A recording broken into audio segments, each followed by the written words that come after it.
So you've arrived in London. You were taken to a hospital, and could you just kind of summarise kind of what was going to happen to you over those coming months? I mean, what was the process? I know it was a long process, but can you just?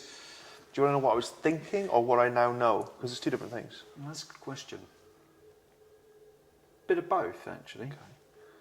So the first place I was taken to from the airport, getting off the plane was hard as well because I couldn't bend. You can't get out of the chairs and through doorways, so gas and air was a lot of fun. Something that I forget to tell people was my parents knew I was flying back, but I was flying to Aberdeen, where I'm from, and they were meeting me at the airport, but they were expecting a guy with burnt hands and feet. They still had no idea I was in the condition I was in. And one of the biggest regrets I have was how they must have been told. So I was taken off the plane. I couldn't get the flight to Aberdeen. They said it wasn't possible, it's a smaller plane. I was taken to Hillingdon, which is the closest hospital to Heathrow. Right. And they inserted lots of lovely tubes and gave me actual medication, and they sorted out my transport to Chelsea, Westminster, where I was looked after. And as far as I'm aware, that's when my parents were told. So they're waiting for the son coming back with burnt hands and feet. He doesn't show up on the plane, and then they get a phone call saying, you have to come to London now because he's not going to live. Can you imagine that? Imagine, I wouldn't change it because they would have sold their house and cars and their life to come to Zanzibar, and nothing would have changed. All that happened now is 5 years later when we're sitting here, is they'd be in trouble. They won't have a house and everything, and nothing would have changed different. So I wouldn't change how I did it. I just can't imagine that phone call to parents who know nothing about it to, you need to get here instantly, not tomorrow, not in a second, now. And that must have been weird. So I remember you said that was the biggest regret that you didn't. By far, but I also wouldn't change it. How could I? No. I can't think of a way where that situation I could make better. Maybe somebody else apart from the surgeon could have called them, or I don't know. But and then, so when you got into hospital then. So I was taken. It must have been about 2 a.m, and I got to the hospital, and Jorge, my surgeon, I love Jorge. I actually love him, and I actually mean I love him. He saved my life, and not only is he's my surgeon, he's a lovely person, and outside of being my doctor, which he pretty much all is, but we can talk on a personal level, and he gives me advice on things and makes fun of me about football and things like that. He's a lovely man. But he was in the lift on the way up when I got to the hospital.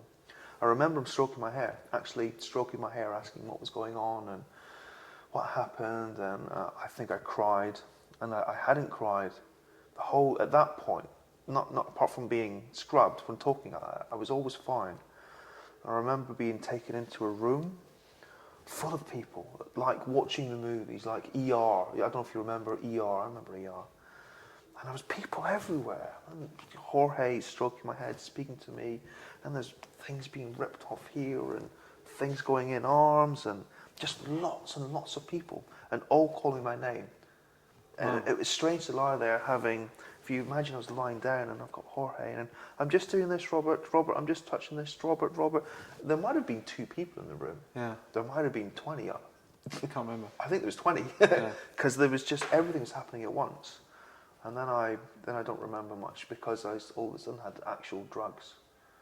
And I have small memories of in and out of consciousness and little bits that was happening, but basically I lost, apart from the coma itself, the induced coma.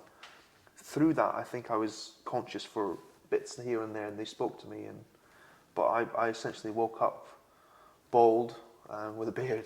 Yeah, I mean, we'll just stop at that point, but they put you in a coma for a month, is that right? Yeah, about an induced coma. Just under, as far as I'm aware. And that was because of the onslaught that my body had. It's in its nicest way.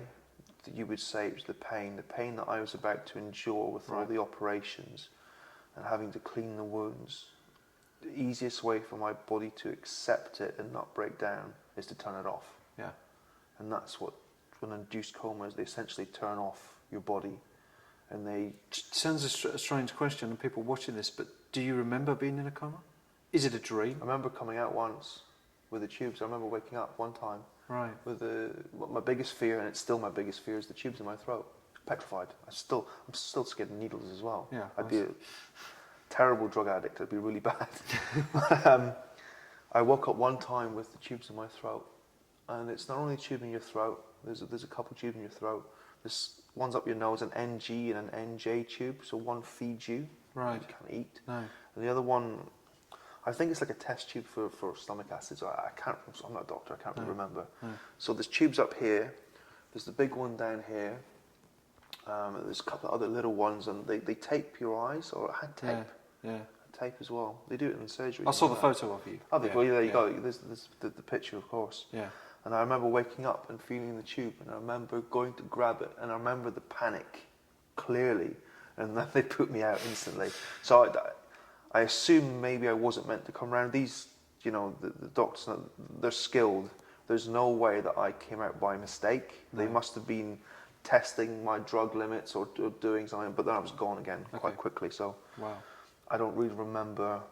And I remember when they must have been taking me out because of the drug reaction to ketamine, Okay. which is one of the main drugs that they use. Yeah. British people know ketamine quite well. It's the horse tranquilizer. Yeah. It's a recreational drug in the UK, which is scary because It's I a don't bad one. understand how that's fun for anyone. Okay. But the side effects from that were a bit strange and a bit weird, and I couldn't really understand what's happening. But that was, I really don't know the time frame. That must have been somewhere on the outside of the coma. Well, it would have been because I was awake. Okay. So yeah. All right.